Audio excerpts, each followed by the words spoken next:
Esther Nicholas Matiko ni mbunge wa jimbo la Tarime mjini kupitia Chama cha Mapinduzi. Ni mbunge wa Jamhuri ya Muungano wa Tanzania kwa kipindi sasa hivi ni term ya 4.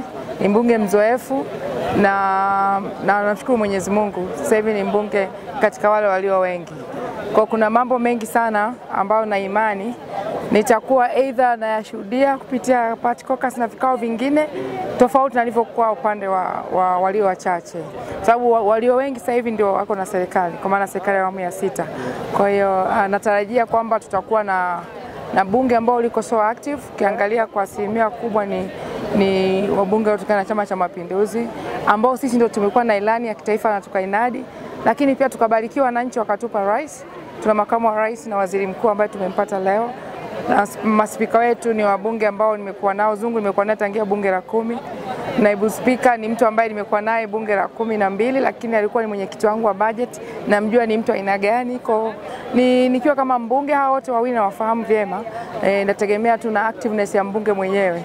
Kwanza kabisa lazima tuhakikishe kama wabunge tumejua kanuni za bunge ambazo zinaendesha bunge, tuelewe vifungu ambavyo vinatuguide vya katiba ya Jamhuri ya Muungano wa Tanzania, lakini pia tuweze kuisoma dira ambayo tumeichukua kwa miaka 5 kutoka kwenye dira ya miaka 25, lakini na ilani yetu ya Chama cha Mapinduzi ambao kila mbunge atapewa hata kama ni upinzani, kwa sababu ni ilani ambayo ndio inatekelezwa kwa kipindi hichi. Lakini baada ya hapo kama mimi Esther nitalinganisha na yale ambayo nimewaeleza wananchi wangu wa Tarime mjini. Kwa kikubwa ni kwamba kwa dhamira ambazo wako nazo viongozi wetu, wananchi watarajie maendeleo yakiendelea. Rais tuliye naye ndio rais aliyekuwepo kama rais wa awamu ya 6. Tuliona mengi aliyafanya kwenye sekta ya afya, sekta ya elimu, sekta ya maji, umeme na miundombinu hata za barabara. Kwa tunatarajia mama huyu Dr. Samia Suluhu Hassan amempata waziri mkuu leo. Ndani ya siku chache atapata wasaidizi wake wengine, kwa maana wa mabaraza na mawaziri ambao sasa wataenda kutenda kazi za serikali na zile ambazo za wananchi kwa kushirikiana na watendaji mbalimbali kwenye ofisi ya serikali. Kwa makubwa tunajua kama bunge lazima tusimamie utekelezaji wa bajeti ambao tulipitisha bunge la 12. Okay. Kwa mna mategemeo gani sasa na huyu waziri mkuu mpya ambaye leo ametangazwa hapa na kutolewa na Rais wa Jamhuri ya Muungano wa Tanzania na nyinyi mmepiga kura kumpitisha? Kipekee kwanza niseme waziri mkuu wetu mpya kwa maana Dr. Mwigulu Lameck Nchemba ni mtu ambaye tumekuwa naye toka bunge la 10. Wakati tunaanza wote tulianza naye bunge la 10. Ni mtu ambaye kwa kweli kwa kipindi chote alibarikiwa, akawa ni mtu ambaye yuko serikalini kwa maana waziri, naibu waziri na waziri kwenye wizara mbalimbali kama vile ambavyo wametaja kwenye wasifa mbalimbali hapa. Ni mtu ambaye ni mchapakazi kwa kweli. Kwa miaka yote ambayo nimemfahamu, ni mtu ambaye anasikiliza na ni mtu ambaye yuko tayari kutatua changamoto ukimapproach. Na sasa hivi sababu amepewa waziri mkuu ambao ndio mratibu wa shughuli zote za serikali na kuhakikisha kwamba zinatekelezwa vilivyo ndani lakini hata na nje ya bunge.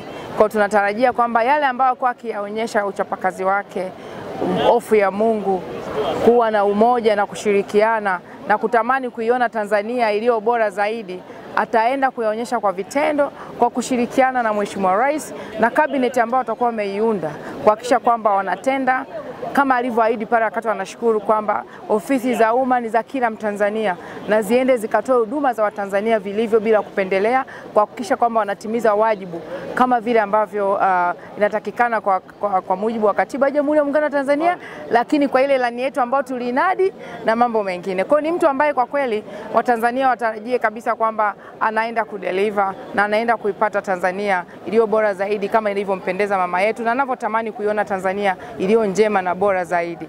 Kwa mambo ya kijamii, haki za binadamu na kila kitu. Na amemaliza kwa kusema Tanzania bila amani hamna maendeleo. Kwa tuiweze kuitunza amani yetu, tushirikiane na viongozi ambao watakuwa madarakani kwa maana ya kabineti ambao baadaye itaundwa. Sisi wabunge ni daraja kati ya wananchi na serikali. Tuweze kuitendea nafsi zetu kama ambavyo wametuamini, wametutuma. Na mimi nitaitendea. Esther aliyekuwepo kwa term 3 zilizopita ni Esther yule ataongeza spidi zaidi.